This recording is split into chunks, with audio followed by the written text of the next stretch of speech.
Hi everyone. So in this video, I'm going to go over some of the most requested problems from the midterm review.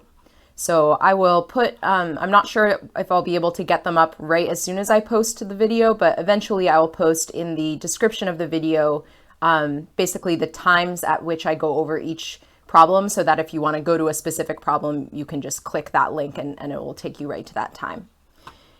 Okay, so I'm just going to jump right in. So for the first part with limits, people requested C, D, J, and M. So let's start with C. Oops. Let me delete that. So problem C is asking us to find the limit as x approaches 1 of h of x, where h of x is equal to the following piecewise function: 3x squared plus 5x minus 4 if x is not equal to 1, and it's equal to 10 if x is equal to 1. So the important thing to remember for answering this question is that when you're taking a limit, limits don't care about what's happening when x equals that value. Sometimes it agrees, right? Sometimes the limit is the same as what happens when you plug the number in. But if you're just asked to find the limit, you're not thinking about, what's happening when x does equal that number. You're thinking about what happens when x is close to that number. So if you think about what this function looks like, and we'll graph a rough sketch of it in a second. You don't have to even graph it very detailed, but the first part is a parabola, right? 3x squared plus 5x minus 4 is a parabola, and you use that equation everywhere except at 1. And then there's a different point at 1. And so what that means is that, and again, I'm not going to even bother figuring out exactly what this parabola looks like, because it really doesn't matter in order to answer this question. So I'm just going to draw some random parabola. So this should look something like this, except for that at 1, it has a hole, right? So it's like this. Oops, let me do that a little better. And then instead of having whatever value they're supposed to be at 1, there's a point up here. And so what would be the limit as x approaches 1? It would be whatever this y value is where this point would have been, right? If you were given this as a graph and you're asked what's the limit as x approaches 1, you would say, you would look basically at what is the y value of that hole. This point up here, this would be, the y value of this point would be h of 1, but the question is not asking for h of 1, it's asking for the limit. And so how can we figure out what the y value of this point is? We can just plug the number 1 into that top function, right? Because if you plug it, even though h of 1 would not be equal to plugging that number into the function, it's kind of like if this part wasn't here, if this part wasn't here and this part wasn't here, then you would just plug 1 into the function. And so we can use that to kind of figure out where the point would be if this was a nice, smooth, connected function. And that will give us exactly the y value that we want in this case. So if we plug in 1,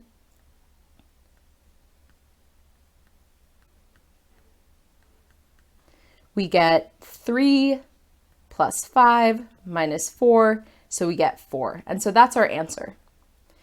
But I just really want to make it clear, the reason that's our answer, it's not so much because, we're just plugging 1 in. You really have to think about what this graph looks like, because if this was a function that that was split apart, right, if it had 2 different pieces that didn't match up, well, then the limit actually wouldn't exist. You need to check the left and the right hand limits individually. It's really because we know at least roughly what this looks like that we realize that we can just plug 1 into that top equation in order to figure out what the actual limit is.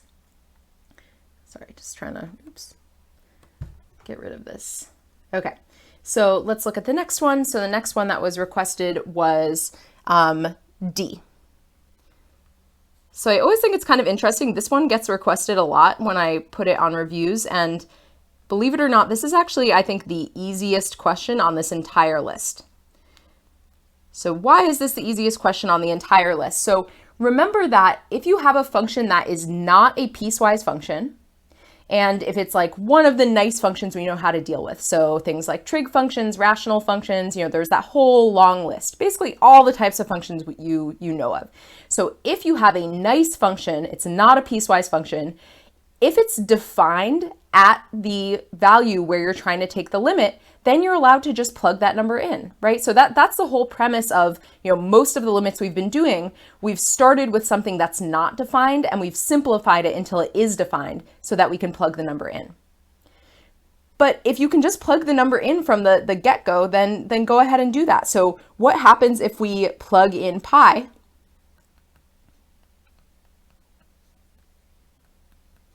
Well, sine of pi, if we think about the unit circle, so pi would be an angle of 180 degrees, so it'd be over here.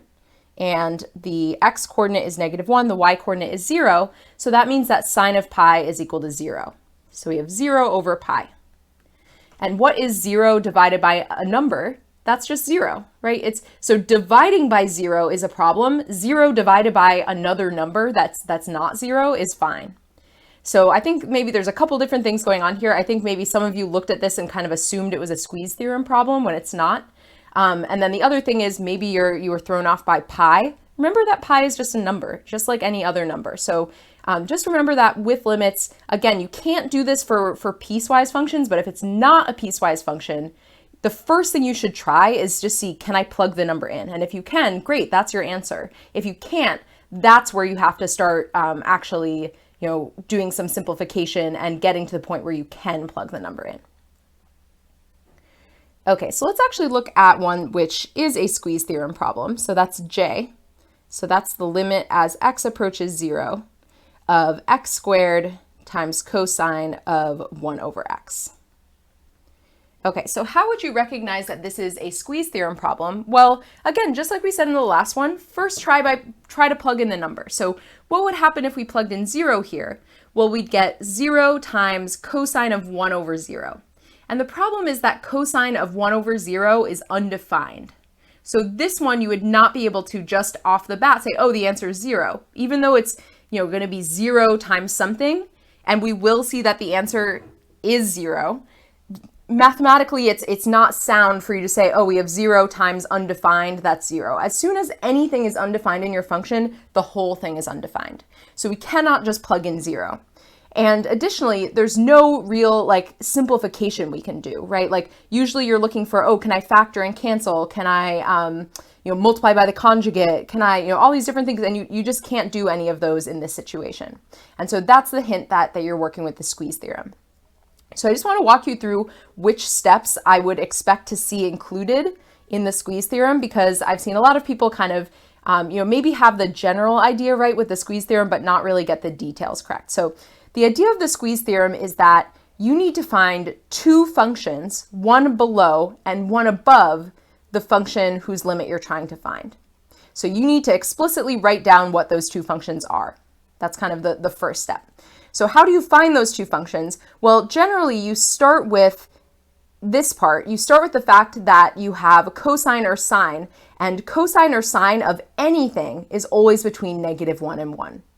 So we can start by saying that -1 is less than or equal to cosine of 1 over x is less than or equal to 1. And that's not true when x is 0, right? When x is 0, this is undefined, but this is true for all x other than 0. And basically the squeeze theorem, the two functions that you find on the top and the bottom, they only need to be below and above your function when x is close to 0, not necessarily when x equals 0.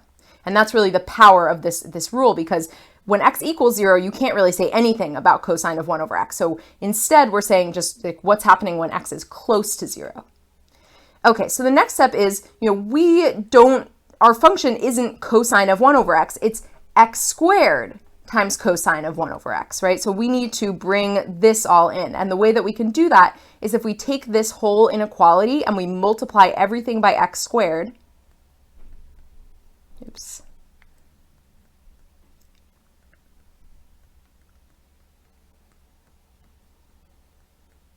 So again, this statement is true for all x that are not 0. Okay, so now we've found our top and our bottom function, right? So the function negative x squared is always less than or equal to our function, except for at x is equal to 0. And the function positive x squared is always above our function. And so from here, we can say, what is the limit as x approaches 0 of the bottom function? And so that one you can just plug 0 into, right? The limit as x approaches 0 of negative x squared is 0. The limit as x approaches 0 of positive x squared is also 0. And so because we know that our function x squared times cosine of 1 over x is being squeezed between those two, right? Like that's how you should read this statement. This statement is saying that our function is squished between those two functions. And so if they're both heading towards 0, the function that we're looking at, so the limit as x approaches 0 of x squared times cosine of 1 over x, well, that has no choice but to go to 0 as well, right? Because it's being squished between these other two. And I would encourage you to, I don't have my computer set up for this right now, so I'm not going to do it, but I would encourage you to graph the functions, y is equal to negative x squared, y is equal to x squared, and y is equal to x squared times cosine of 1 over x, so that you can get this visual, and you'll see that truly it is being squished between the two. So that's why it's called the squeeze theorem. All right, last limit question that was requested was m. So this is a limit at infinity. So this is the limit as x approaches negative infinity of x to the fourth minus 3x squared plus x, all divided by x cubed minus x plus 2. So remember that our general method for limits as x approaches positive or negative infinity is to go through and divide everything by the highest power of x that appears in the denominator. So that's going to be really important in this one. We don't want to divide everything by x to the fourth, even though that's the overall highest power. That will basically get us stuck. That will get us to a point where we'll have something over 0, which is undefined. So instead, we're going to divide everything by x cubed, the highest power in the denominator. And make sure that you're only using this method when you're doing limits at infinity. This method that we're about to use only makes sense for limits at positive and negative infinity. So why is that? Well, actually, let's see once I get a little further into it. I think that will be a better moment for me to explain why it only works in those situations. So we're going to go through and divide everything by x cubed.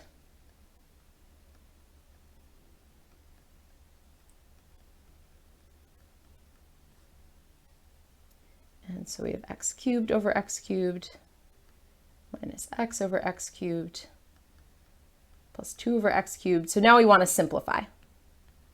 So simplify anything that we can. So we're left with x minus 3 over x plus 1 over x squared, all divided by 1 minus 1 over x squared plus 2 over x cubed. So the next step is we're going to go in and take the limit individually of certain parts of this. And so this is the place where I'm going to remind you why this only works when you're taking limits at positive and negative infinity. So the reason that this is for limits at positive or negative infinity is that this is really the fact we're relying on here. We're relying on the fact that the limit as x approaches either positive or negative infinity of c over x to a power is always equal to 0. So that's not true if you have a limit as x approaches like 5 or 1 or 0, right? This is only true for limits as x approaches positive or negative infinity. So we're really, it only makes sense to break your limit down into these pieces if you're doing a limit of this type. So what I'm going to do is I'm going to kind of go in and take the limit of all the ones that go to 0 and then leave the ones that aren't 0 alone so that we can then analyze what happens. So here we have this one goes to 0, this one goes to 0, this one goes to 0, and this one goes to 0. So all of these have a limit of 0. And so what we're left with is the limit as x approaches negative infinity of x over 1.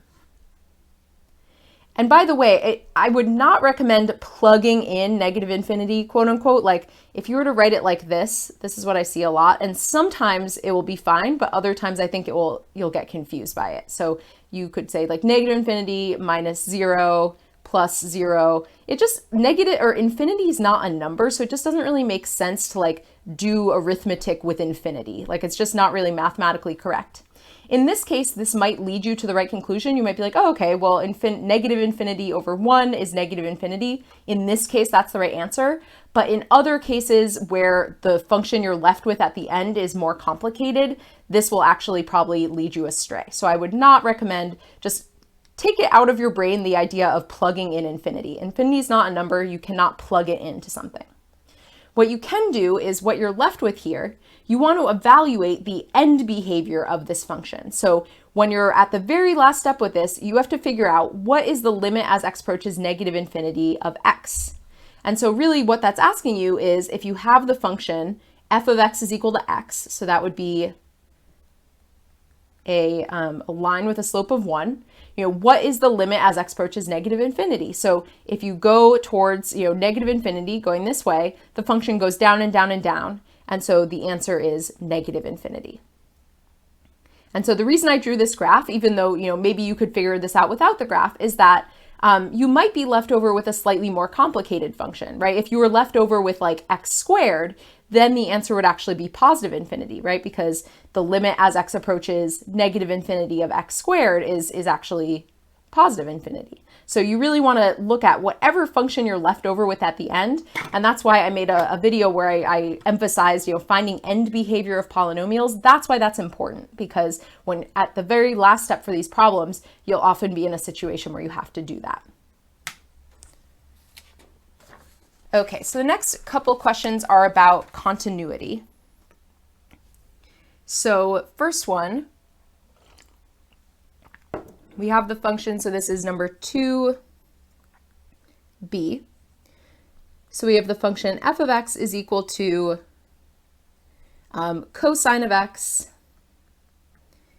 if x is less than 0, and e to the x if x is greater than 0. And so the question is, is this function continuous at x is equal to 0?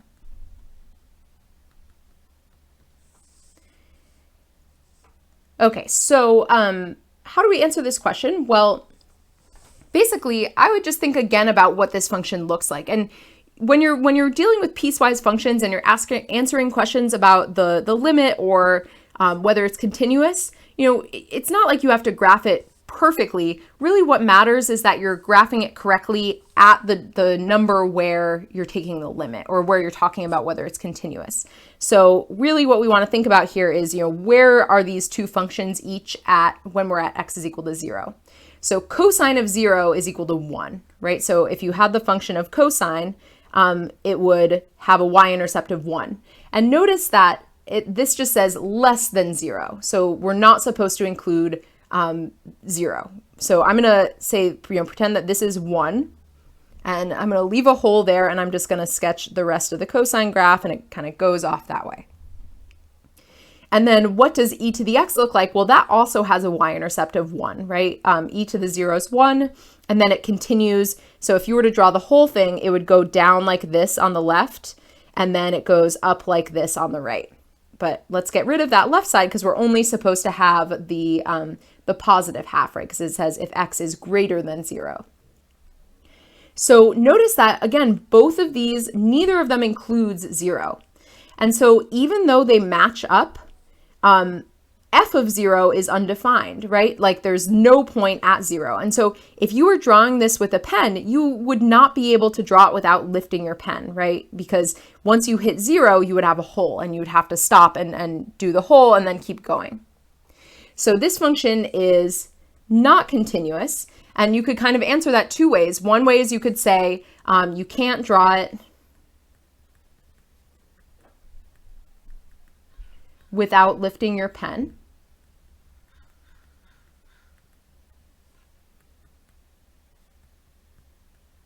And so that's because of the whole at x is equal to 0.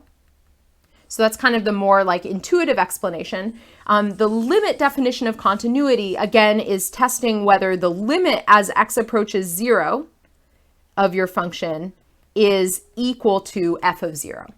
So the limit as x approaches 0 of this function is 1, right? Because we can look at, now that we have the graph drawn, if we're coming in from the left or coming in from the right or coming in from the left, either way, we're approaching a height of 1. So the limit as x approaches 0 of f of x is equal to 1, but f of 0 is undefined. And so therefore, the limit as x approaches 0 of f of x is not equal to f of 0. So that's kind of the more official definition of continuous, is that in order for a function to be continuous, the limit has to agree with the function, and it just doesn't in this case. But if I just asked you to explain your reasoning, I would be fine with you just saying something like this. It's really only if I ask you to justify your answer using the definition of continuity that I would be looking for this second thing. Okay, so next up we have number 3. So this is another question about continuity. So this question asks you to find all discontinuities in the following function. So we have the function g of x is equal to 2x minus 4 over x cubed minus x squared minus 2x. So we want to find all discontinuities. So the thing to remember with these is that, if you're looking at a function that's not, sorry, I'm just having trouble spelling here, discontinuities. If you have a function that is not a piecewise function, it's going to be discontinuous anywhere where it's undefined. So since g of x is not a piecewise function. So when you have a piecewise function, you have other stuff to worry about, right? You have to think about, where do they meet up? Do they have a hole in them like this one does? For a function that is not a piecewise function, all you have to think about is where is it undefined? So it is discontinuous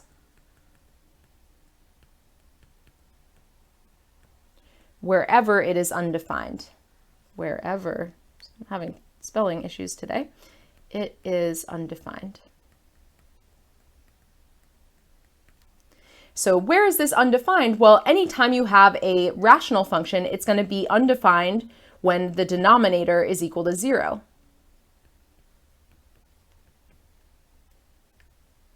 So how do we figure out at what x values this is equal to 0? Well, we have to factor, right, and just solve this equation.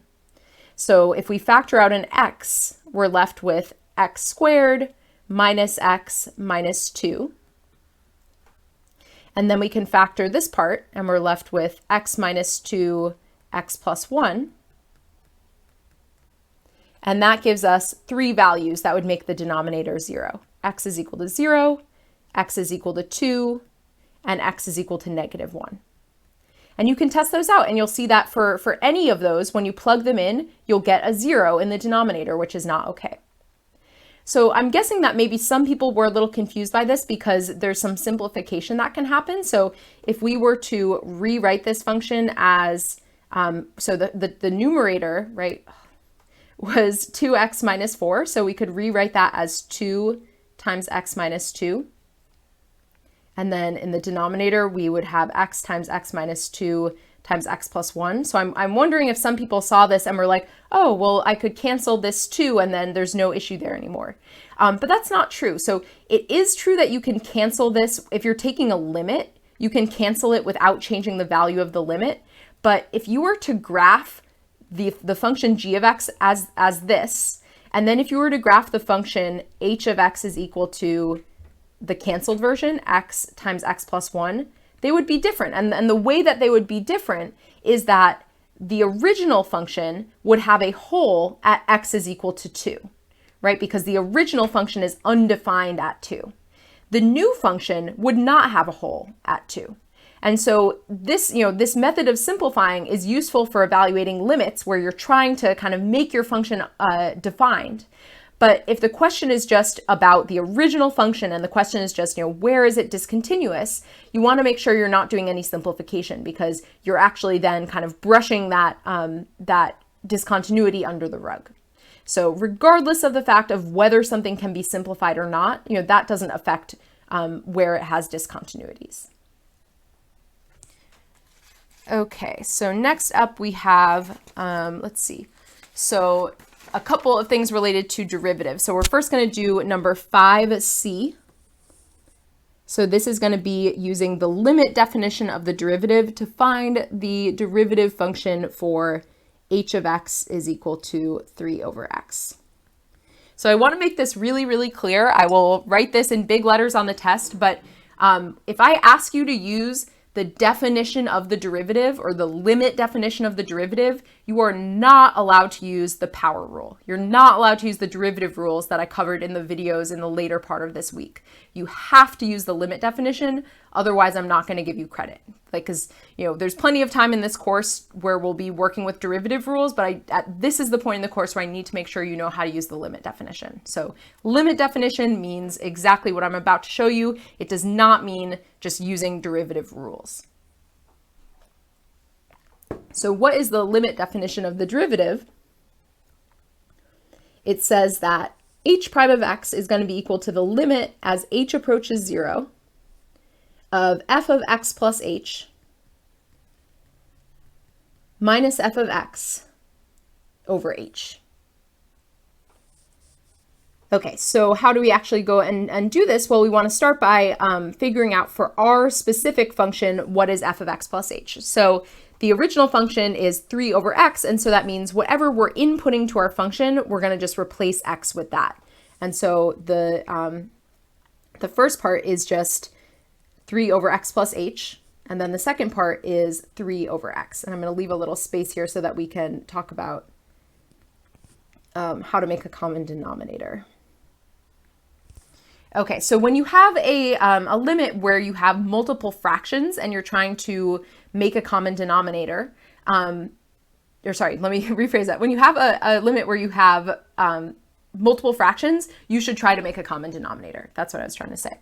And so in this case, what is the common denominator going to be? Well, even though x plus h and x look kind of similar, there's no way that you can multiply, you might say, oh, can't we just multiply this by h over h or something? But that would give you xh, which isn't the same as x plus h. So try as hard as you can. You're never going to find something that you can multiply x by to turn it into x plus h. And so instead what you have to do, it's kind of like if you're adding up 1/2 plus 1/3, right? You can't turn 2 into 3 or 3 into 2. You have to just multiply both of them by the denominator of the other one, right? So this is a very similar situation to that. So we're going to multiply this one by x over x and this one by x plus h over x plus h. And so that's going to give us the limit as h approaches 0 of 3x over x times x plus h minus 3 times x plus h over x times x plus h, and that's all divided by h. And so then we can bring those two fractions together, and so that will give us 3x minus 3 times x plus h, all divided by x times x plus h, all divided by h. And so now we want to simplify that numerator. So we'll distribute the 3, the negative 3, and so we end up with 3x minus 3x minus 3h divided by x times x plus h divided by h. And so this will now get rid of our x's. And so that's good because we'll see that that will then enable us to cancel out that h in the denominator in the next step. So we now have 3h, or negative 3h, over x times x plus h. And then rather than writing this as dividing it by h, we can write it as multiplying by 1 over h, right? That's the same thing. And so rewriting it that way, now we can see that these h's cancel out. And so we're now left with the limit as h approaches 0 of negative 3 over x times x plus h. And now we can actually plug in 0 for h. So if we plug in 0 for h, we're going to get negative 3 over x times x. And that's the same thing as negative 3 over x squared. And now that we know the power rule, we can actually check that this answer is correct. So our original function was 3 over x, right? So that's the same thing. So I just want to write this down real quick. So our original function was 3x to the negative 1. And so if you were to use the power rule, that would say that you bring down that negative 1. So you'd have 3 times negative 1. And then you would take that exponent and subtract 1 from it. So that would be negative 2. And so that would give you negative 3x to the negative 2, which is the same thing as negative 3 over x squared. So basically that kind of shows us that the power rule is legit, right? Because this limit way, even though it's a long way, that's the way that like we really explained where it came from very thoroughly, right? With this whole idea of secant lines and tangent lines. But now we can see that this other way, this kind of shortcut way works as well. But like I said, on the test, you do need to know how to use this limit definition. I'm actually not even putting the power rule on the test at all. If you remember, I said that video was not going to be covered on the exam. Okay, so there's another part of this question. It says to find the slope of the tangent line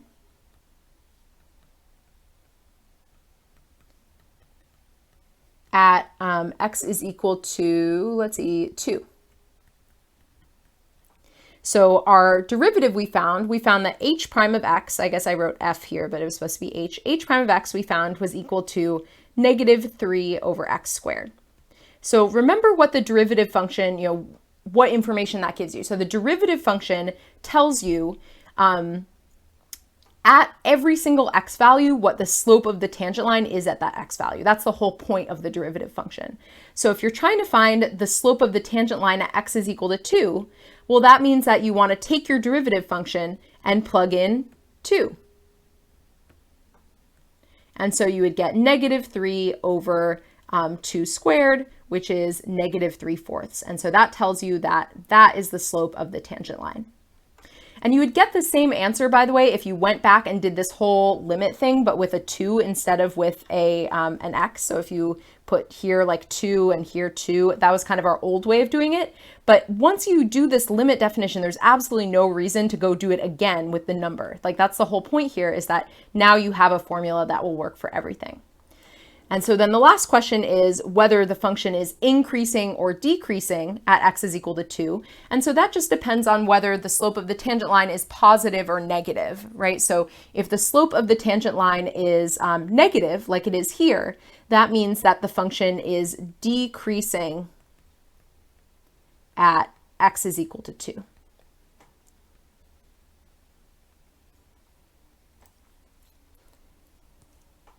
All right, so next question I want to look at is the equation of the line tangent to f of x is equal to square root of x at the point 4, 2. So find the equation of the line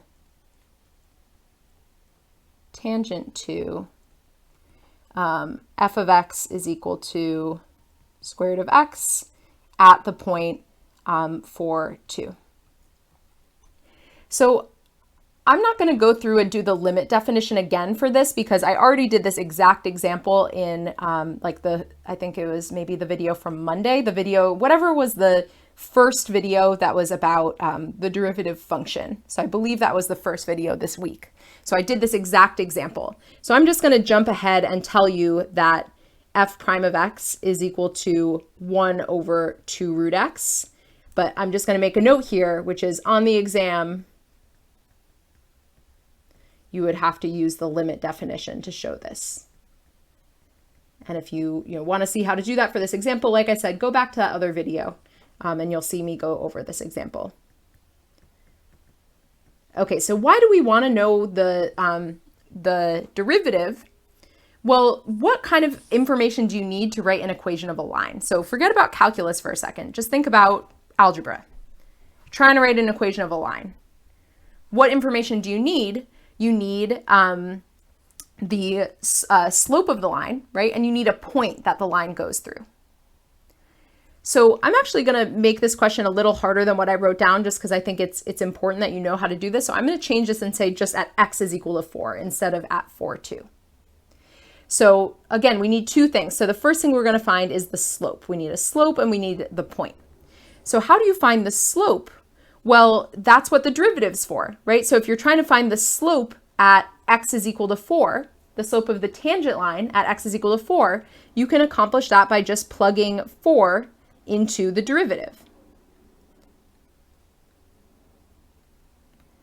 So what do we get when we plug 4 in? Well, we get 1/4. Okay, so that's the slope of our line. So the other thing we need is we need a point. We need to know a point that our line goes through. So, because I had it here and then I erased it, that this line goes through the point 4, 2. But what if I didn't give you that? What if I just said at x is equal to 4? How would you find the y coordinate? Well, we know that, thinking about what's going on here, right? We have the square root graph. And, here is x is equal to 4. And we're trying to find the equation of a tangent line, right? So what do we know about this point that's on the line? Well, it's on the line, but it's also on the graph of f of x is equal to square root of x, right? Like that, it's a point that's shared on both of them. So how can we find the y coordinate of that point? Well, we can just plug it into the original function, f of x is equal to square root of x, right? Again, I think it's easy to get confused because we have all these new calculus tools. Forget about calculus. If you were in like an algebra, like a basic algebra class, and someone said, f of x is equal to square root of x, what is the y coordinate of the point when x equals 4? You would just plug it into the function, right? So it's really exactly just that same idea. So to find the point, again, we know that x is equal to 4.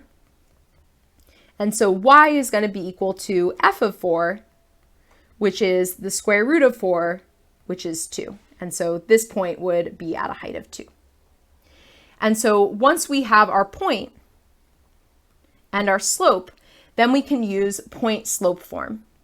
And again, you might have a different way of doing this. If you want to do y equals mx plus b form and solve for b, that's fine. I just personally think this is a little bit easier. So point slope form says you do y minus the y coordinate, so that's y minus 2, is equal to the slope times x minus the x coordinate. And so now we can distribute things. I mean, right now this is fine. And actually on the test, I'd be probably fine with you leaving it like this, but sometimes you want to actually put it into mx plus b form afterward. And so the way you can do that is just to break everything down, distribute, and move everything around. So here we get 1/2 x minus 2.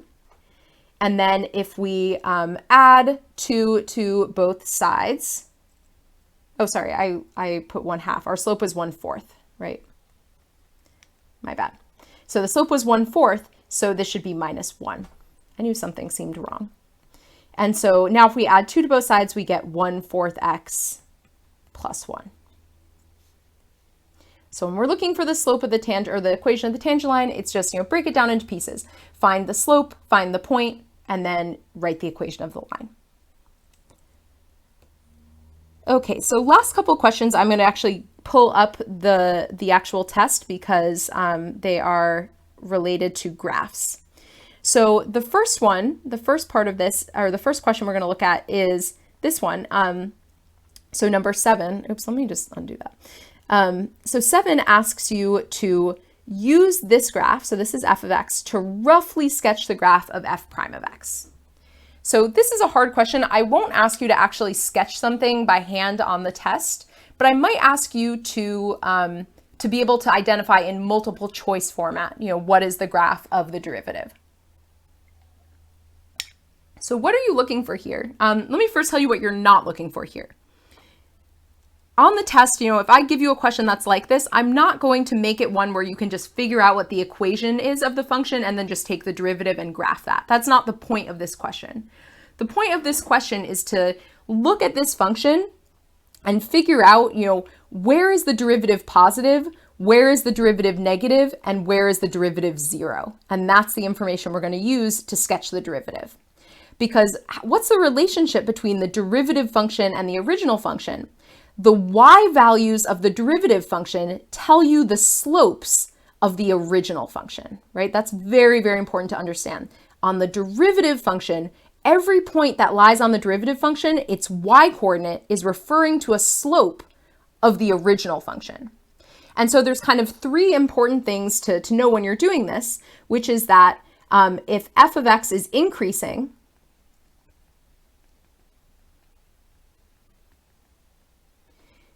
then f prime of x is positive. And when I say positive, I mean above the x-axis, right? I've really tried to emphasize this because I know it can get a little confusing. So when I say positive, I just mean it lies above the x-axis. And if f of x is decreasing,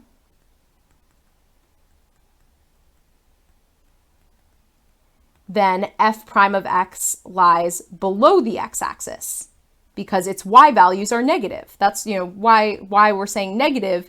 It's like the slopes are negative on the original function, so the y values are negative on the derivative function. And then the last fact is that if the original function is neither increasing nor decreasing, so if it has like a temporary kind of stop, well then f prime of x is equal to 0. So I think when we're sketching the derivative, it's actually easiest to start with this third fact. So let's start by figuring out where is the derivative going to be equal to 0, because those are going to give us the x-intercepts of the derivative function. So if we look at this graph, what are the x values where the derivative would be 0? Well, here, here, and here, right? These are the places where the tangent line would have a slope of 0. And so therefore, the derivative function would be equal to 0. And so that means that we're going to have an x-intercept here, an x-intercept here, and an x-intercept here. Because on the derivative function, the y values tell you the slopes of the original function. So if the slope of the original function is 0, then the derivative should have a y value of 0 at that same x value. So the next thing to fill in is basically where is the derivative positive and negative. So if we look at the original function, it is increasing here, it is increasing here, and then it's decreasing here, and it's decreasing here. So that will tell us where the derivative is going to be positive or negative. So when the original function is increasing, the derivative is positive, meaning it should lie above the x-axis. And so that means that the derivative is going to be something like this, right? Because it has to lie above the x-axis, but it has to eventually come and hit 0. So I can't just draw it like up here because it has to, we know that it goes through 0 here. So I'm making it positive, but kind of coming down to 0. And if you wanted to, you could even estimate some of these slopes and actually plot them as points. I'm just doing it this way because I think it's a little faster and you don't need the detail of exactly estimating all these different slopes. The idea is just looking at where is it positive, where is it negative. So the next part of the function, so from 0.5 to 2.5, the function is decreasing, and so that means the derivative should be negative. So the next part of the graph we need to draw needs to be below the x-axis. So it wouldn't make sense to just do that, right? Because we know that it goes through this point and this point. And so that means that from here, it must go down, and then eventually it has to go back up, right? Because it has to hit this other point at 0. And you don't need to worry about exactly how far it goes down. If you wanted to figure that out, you could estimate what is the slope of this tangent line, right? Because that would probably be the steepest part. It's like less steep here, less steep here. So the steepest part of the original function is in the middle. And so that would tell you what's the lowest it goes. And to me, it looks like it's around 2 or -2, maybe a little bit steeper than that. Okay, and then the next part of the graph, so from 2.5 to 4.5, the graph is increasing. So these slopes are positive. And so that means the derivative function should also be positive. And so I'm going to make it go up, but eventually it has to come back down, right? Because we know it goes through 0 again. And then the very last part of the graph, the function is decreasing, so the derivative should be negative. And so that's it. I know that this is really challenging for people. And again, I'm not going to make you actually graph one by hand on the test because I just know that really stresses people out. But what I do want you to understand is basically this relationship between when a function is increasing, decreasing, and neither, what that tells you about the derivative. And I really want you to understand that when we're talking about the y values of the derivative, that those correspond to the slopes of the tangent lines on the original function. That is like really essential to understand in this class. All right, so the last question is kind of similar. This one's, I think, a little bit easier. So this one is, you're now handed the derivative, and the question is asking you, without looking at the graph of the original function, can we figure out on which intervals the original function is increasing, decreasing, and neither? So this is kind of like the backwards of this question. So this question, we were given the original function and we had to use that to figure out some things about the derivative. This one, we're given the derivative and then we need to use that to figure out things about the original function. So again, though, we're still going to actually just be using these exact same 3 facts. And we're kind of using them in the opposite direction. So now we're going to be looking at, so for example, when the derivative is positive, so when the derivative is above the x-axis, that tells you that the function is increasing. So let's start by looking for that. Let's start by looking at where is this derivative function above the x-axis, because that will tell you where our function's increasing. So this function lies above the x-axis all the way from 0 to 2. Right, so let's write that down. So g prime of x, the graph that we're looking at, is greater than 0. It lies above the x-axis for all x values in the interval from 0 to 4. So this is interval notation, right? And I know it looks like I'm saying the 0.04, but it's an interval. And why am I not writing it like this? Because when we're at the points 0 and 4, the derivative function is equal to 0. And when it's equal to 0, that means the original function is neither increasing nor decreasing. So we don't want to include those endpoints. And if you remember from pre-calculus 1, when you learned about increasing and decreasing functions, you should remember that you always used open intervals. You always left parentheses on the end, and that's really kind of the reason for that. Okay, so we can tell that our derivative is positive, right, from 0 to 4, and that tells us that the original function is increasing on that same interval, because, we can even give some specific examples. So for example, when x equals 2, so when x is equal to 2, what is the slope of the tangent line to g of x? Well, it's 4, right? Because the point 2, 4 lies on the graph of the derivative, and therefore, the slope of the tangent line of g of x at 2 is 4. So literally, the y values of the derivative tell you the slopes of the tangent lines of the original function. Similarly, if we had the graph of the original function, we would see that when x is equal to 1, the slope was 3, because we can see that the derivative function contains the point 1, 3. When you're at an x value of 3, the slope of the original function is also 3. So all of these y values are telling you the slopes of your original function. So if these y values are positive, that means that the original function is increasing, right? If it has positive slope, that means it's increasing. And so that's really the key behind this idea, is understanding that the y values of the derivative tell you the slopes of the original function. Okay, so next thing we can look at is, where is the derivative negative? So we can assume that this function just continues this way and this way. So we can see that the derivative is negative. It lies below the x-axis from negative infinity to 0. Assuming that the graph kind of just keeps going down.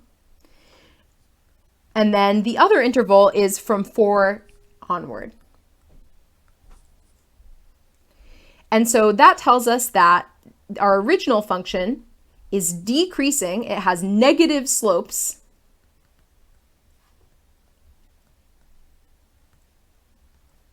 on both of those same intervals.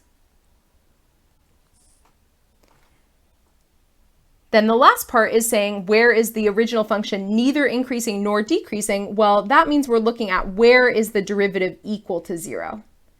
So the derivative is equal to 0 at x is equal to 0 and at x is equal to 4. And so that means that g of x is neither increasing nor decreasing at x is equal to 0 and at x is equal to 4. So, again, it all goes back to this stuff that I wrote in black above here. Oops, let me get rid of that. This stuff here. This is just so important. And this is going to kind of keep coming up in our class. And we'll actually focus even more on this a little bit later towards the end of the quarter. All right, so that is it for this video. If you have questions that were not answered by this, feel free to send me an email or stop by office hours. And good luck with your studying.